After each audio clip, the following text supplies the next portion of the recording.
দিকে তাকিয়ে সেদিন মনে মনে উপরওয়ালার কাছে ফরিয়াদ জানিয়েছিলাম, আল্লাহ, তুমি তো সবকিছুই দেখো, জানো অজানা তো কোন কিছুই নাই তোমার, তাহলে কেন আমার নিষ্পাপ স্ত্রীটাকে এইভাবে কষ্ট দিচ্ছ?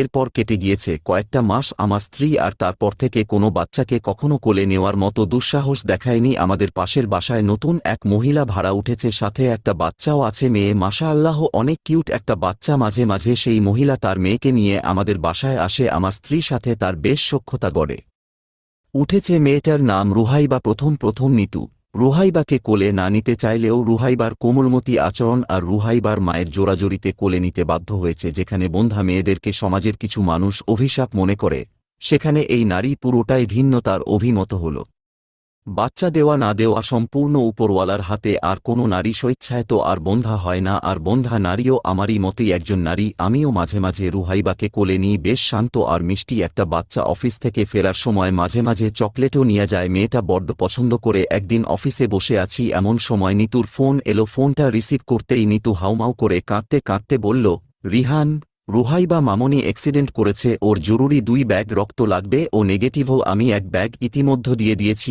আরও 1 ব্যাগ লাগবে, তুমি একটু আসো না। কথাটা শুনে মনের ভিতরে অজানা এক কষ্ট অনুভব হলো, যেন নিজের সন্তানের অ্যাক্সিডেন্টের খবর শুনলাম। আমি কাজ ফেলে দ্রুত বেরিয়ে পড়লাম হাসপাতালের উদ্দেশ্যে। যতটা সম্ভব দ্রুত আরও 1 ব্যাগ রক্ত দিলাম আমার শরীর থেকে। রুহাইবার মা হাত জোট করে কৃতজ্ঞতা জানাতে গেলে বললাম, ভয় পেও না বোন, উপরওয়ালা রুহাইবার পাশে আছেন।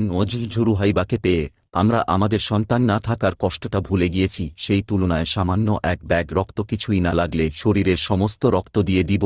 দীর্ঘ 2 ঘণ্টা পর রুহাইবার জ্ঞান ফিরলে আমাদের 3 জনার শরীরেও প্রাণ এলো। রাত তখন প্রায় 10টা। এর মধ্যে রুহাইবার নানু বাড়ির লোকজনও সবাই চলে এসেছে। হেতু বিপদ কেটে গিয়েছে, তাই আমরা আর থাকলাম না হাসপাতালে। সবার থাকা ঠিক নয়। সবকিছু ভালোমতো মিটিয়ে রুহাইবার আম্মু আর নানু বাড়ির সবার কাছ থেকে বিদায় নিয়ে আমি আর নিতু বেরিয়ে পড়লাম বাসায় ফেরার উদ্দেশ্যে। এদিক ওদিক খুঁজে একটা রিক্সা দেখতে পেয়ে ডাক দিলাম, এই রিক্সা যাবেন?